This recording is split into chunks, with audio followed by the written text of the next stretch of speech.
This story began with a French Marquis. It continued with 10 sets of knives from Amazon, and it ended with a black sedan circling our house for several days. If you've only just opened this story, I should probably explain how we ended up in such a ridiculous situation. First of all, Greg is our friend, although the word friend here is used about the same way the word light is used in weather forecasts right before a hurricane. Greg is the kind of person who can turn a perfectly calm life into a chain of events that makes you start checking whether a black car is following you. Second, it all started with a French Marquis. Several centuries ago, this respectable, though slightly overconfident man sailed across the Atlantic. According to the tradition of that time, like most explorers, he was heading for India, but he ended up in America, which, as it later turned out, was also a fairly common tradition in those days. The Marquis left behind a scroll describing the journey and several knives. The scroll told the story. The knives were supposed to prove that the story wasn't just someone's very convincing imagination. How all of this eventually ended up in our possession is a long and fairly stupid chain of events in which Greg played a key role. At first, we thought it was just an interesting historical curiosity. Then Greg decided there was money to be made. From that moment on, everything started falling apart at an alarming speed. Greg left offended. A week later, he came back, without a smile. "I need you to give me the knives." "Why?" I asked. "I just do." "No." He stood there for a few seconds as if trying to come up with a convincing explanation. He didn't. "You'll regret it," he said, and left, without slamming the door, which somehow made it even more suspicious. Later, when Greg first told us about the buyer, he said, "His name is Sergey Razumnikov." "And what kind of person is he?" Laura asked. Greg thought for a moment. "You've seen the movie Down Periscope?" "Yes." "You remember the submarine captain?" "Of course." "He looks like that, just without the sense of humor." For some reason, that description didn't reassure any of us. A month later, Greg showed up again. This time he was suspiciously cheerful. Not just cheerful, the kind of cheerful a man is when he's convinced he's just pulled off a brilliant scheme and still hasn't realized that in a couple of days that scheme will come back to him with interest. "The deal is done," he announced from the doorway. He said it with the same triumphant tone the ruler of America, whose name must not be spoken aloud, usually uses when announcing one of his great tariff victories. "Without the knives?" Laura asked cautiously. Greg hesitated. "With them." The kitchen went quiet. "What did you do?" I asked. Greg looked away. "I found very similar knives." "No." "Yes." "Where?" "On Amazon." At that moment, I felt a very strong urge to explain to Greg that he was an idiot, in detail, at length, possibly using the surrounding furniture, but instead I just stared at him. "Greg, they're practically the same." Practically. That word usually appears at the exact moment when someone has just done something catastrophically stupid. Practically the same. Practically unnoticeable. Practically nobody will get hurt. Practically nobody will go to jail. "Practically?" I repeated. I said it very calmly, in the same calm voice people usually use when they're deciding which person in the room they're about to strangle. "I bought Yatoshi sets," Greg said quickly. "The Japanese ones, Damascus steel, they look almost like the originals." The kitchen became even quieter. "You bought knives on Amazon and decided to replace historical artifacts with them?" "They're very good knives," Greg tried to defend himself. "Yatoshi. I even bought 10 sets so I could pick the closest ones. I even aged them." "You did what?" "Aged them." "Aged them." He aged them. Greg, a man who can't even manage to let a banana ripen on the kitchen counter without supervision, had decided he could artificially age historical knives.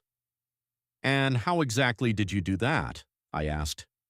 Tea, a little vinegar, sandpaper. He listed it with the confidence of a man who had just invented a new branch of archaeology.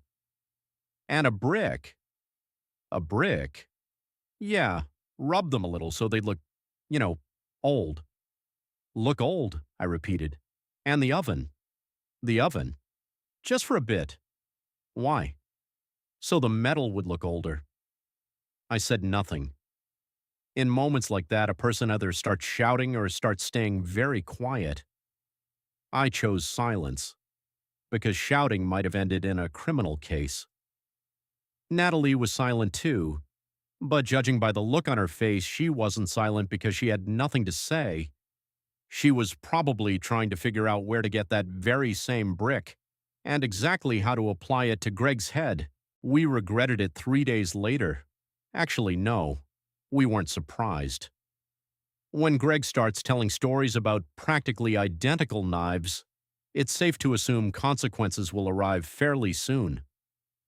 3 days later, the phone rang. The voice was calm, with a heavy accent. You have something that belongs to me. Something.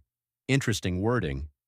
I have quite a few things, actually, and somewhat surprisingly, most of them belong to me. But out loud I said, "Excuse me?" The knives. I looked at Laura, then back at the phone. At that moment, a rather long response formed in my head.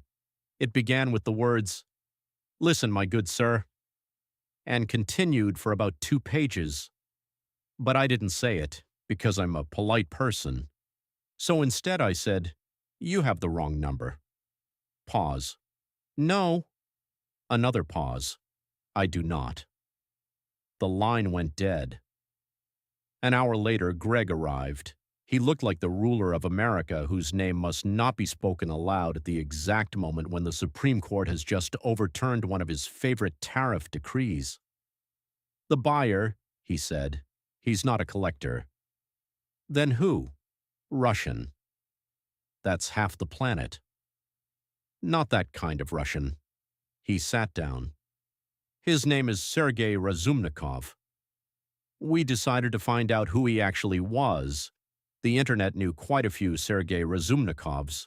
One sold auto parts, one taught mathematics, one wrote poetry, one sold plastic windows, but none of them looked like the kind of person who calmly calls someone and says, "You have something that belongs to me."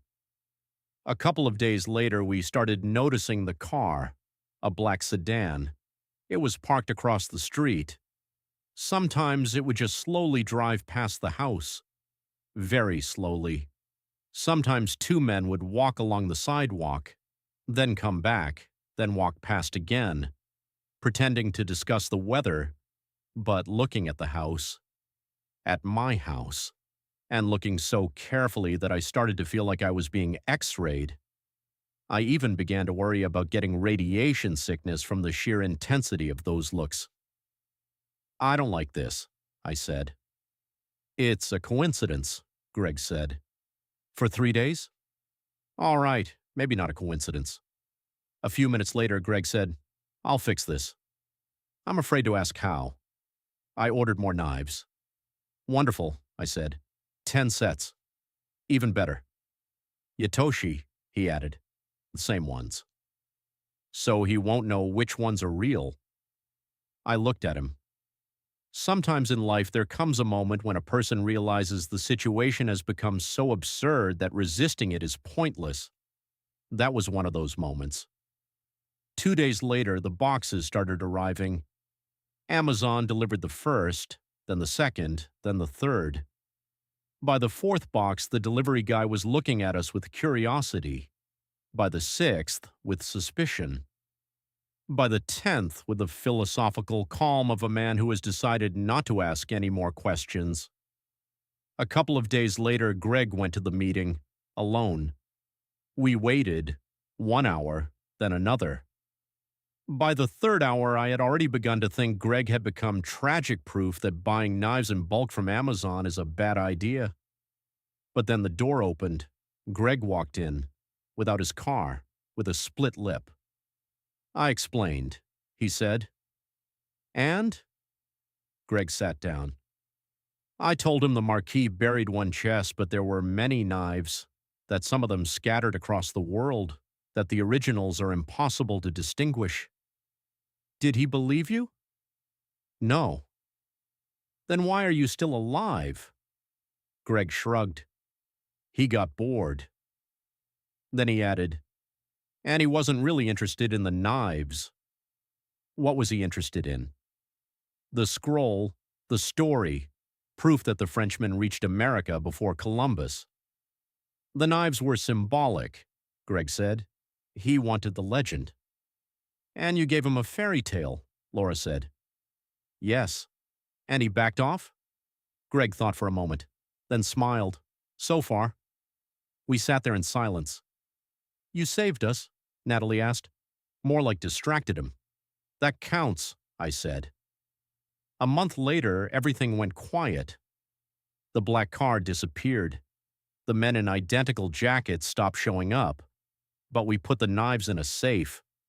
Sometimes I open it, look at them, and think about the Marquis who sailed to India and accidentally discovered America, about the Russian who wanted to buy a legend, about Greg who almost sold ours, and about the fact that some things are valuable not because they cost money, but because someone once went all the way for them. If I'm being honest, this isn't even the strangest story that happened because of Greg. So if you'd like to hear the others, you might want to subscribe. And yes, keep knives at a safe distance just in case.